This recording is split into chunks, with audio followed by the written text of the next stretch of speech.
Good morning, good afternoon, good evening. This is Alan Burgos from the hashtag Walk with Lan channel. Welcome and welcome back to our channel. Guys, if you are not yet subscribed to our channel, please do it so now so that you can be a part of this growing family. Officially, we are now 8,644 subscribers. Malapit na yan guys, malapit na tayo sa 9,000. Sana mag 10,000 tayo, mag 11,000 and so on and so forth. Maraming salamat po sa inyong lahat. Mahal na mahal ko po kayo. God bless you all. Sana po ay mag-iingat po tayong lagi, no? Lalong-lalo na sa mga panahon ngayon. Alam niyo naman, di ba? May mga may mga sakuna, baha, ulan, at saka yung monkeypox pa yun na tinatawag at sinasabi nila. Mag-ingat po tayo. Okay, ang pag-usapan po natin today ay yung kay Yorme Isko Moreno. Ayan. Si Yorme Isko Moreno ay tingin natin ay talagang tatakbo na ito, no? Hindi po dahil gusto niya or sa pangsariling interest niya, kundi sa interest ng mga taga Maynila o taga Manila o sa syudad ng Maynila o ang mga Manilenyo, ang mga batang Maynila. Okay? Mga Manilenyo kumbaga, no? Dahil nakikita naman po natin na lugmok na ang Maynila, napakadumi. Konting ulan lang, talagang binabaha na. May mga ilang lugar na bahain, no? May mga ilang lugar na konting ulan lang ay binabaha na. May mga lugar diyan na madidilim at may mga lugar diyan ay talagang talamak ang prostitusyon. May mga lugar diyan na talagang maraming nangungutong.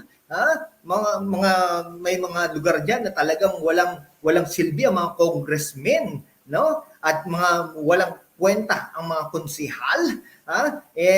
Ewan ko talagang hindi po natin nakikita na kumikilos. Pero siguro recently kumikilos naman si Mayora, no? Pero sa tingin natin ay hindi na ito sapat at tingin natin ay hindi ito parang hindi po ito bukal sa kalooban niya na maglingkod sa bayan, no? Pag umaano yan, talagang nagagalit at pinapagalitan, supladita kung baga. At saka hindi parang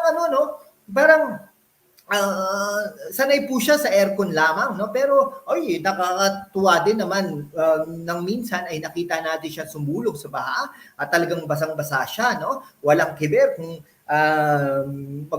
mag-lestoprosis ba yun? Hindi ko na malaman yung kung anong sakit na yun. Pero anyhow, no? Kung gusto po natin pabalikin ang mga proyekto na talagang para sa Maynila, no? Para sa mga tao ng Maynila at mga karatig buhok din, no? Dahil nga po, no, ito ay parang sentro ng komersyo at sentro ng pasyalan, no, sentro ng ekonomiya din ang Maynila, no. Napakadaming diyan, lalo na diyan sa Intramuros, pero napakapangit, hindi po safe ang mga estudyante diyan, no. Talaga namang kita mo naman, 'di ba?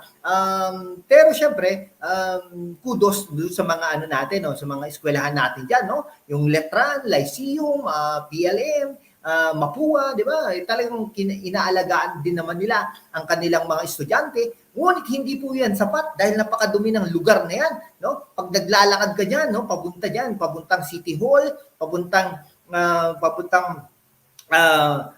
Loton, no?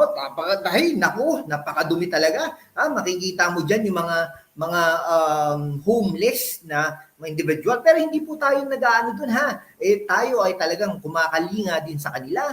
Ngunit parang hindi po sapat ang pagkalinga ng gobyerno ng nasyonal at gobyerno ng lokal diyan sa Maynila, no? Meron nga po nagsabi sa atin na talagang diyan daw sa Tondo ay talaga parang pinabayaan na sila, no? Ganun kasi nga po si Eldridge Dionisio, taga Tondo yata yan, no?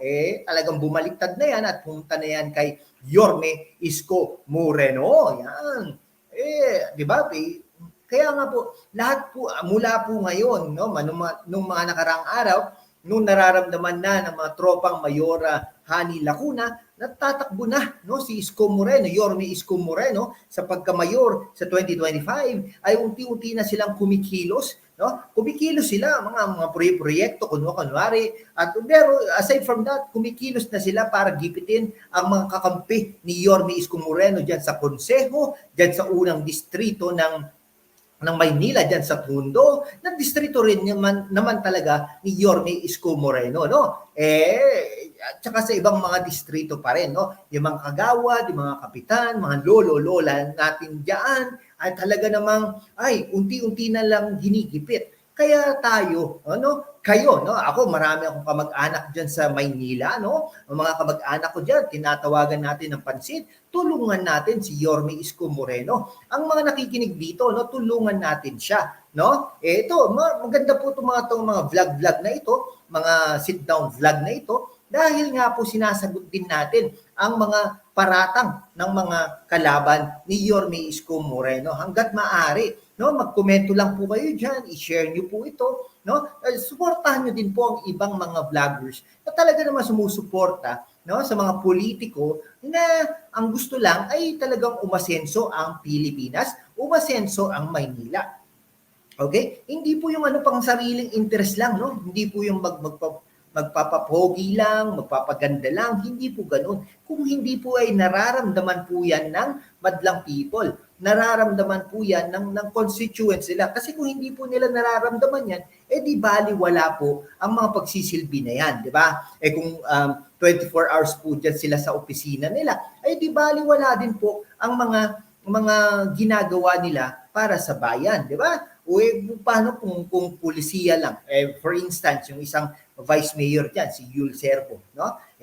Sabi, wag na daw tayo magdebate. Nakakagulat dahil mga konsehal yung mga yan, di ba? Bakit inalisan ng komite ang isang youth committee chairperson na ano pala siya, no? SK Federation chairperson, SK Federation President, automatic yun, according to the law, na automatic yun na ang if I'm not mistaken, pag ikaw ay SK Federation President, no, municipal level, city level, provincial level, automatic na ikaw ay ex-officio board member, ex-officio councilor, and then at the same time, ikaw ay chairperson ng Committee on Youth. Natural naman yun.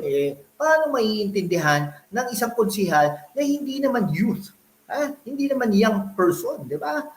Yun lang, logic lang. Bakit po? Dahil nga po politika, napag-alaman natin na itong konsihal na ito ay talagang nagbitiw pala na bilang parte ng majority at nag-join na kay Yorme Isko Moreno para sa 2025. Yun po ang dahilan, no? Huwag na po tayo maangan.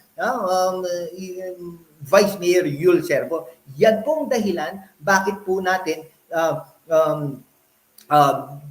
bakit po natin tinanggalan ng komite ang isang konsihal na sumusuporta kay Yorme Isko Moreno. Sige po, hanggang dito na lang po mga kaibigan ko. Maraming salamat po sa inyong lahat. Mabuhay po kayo.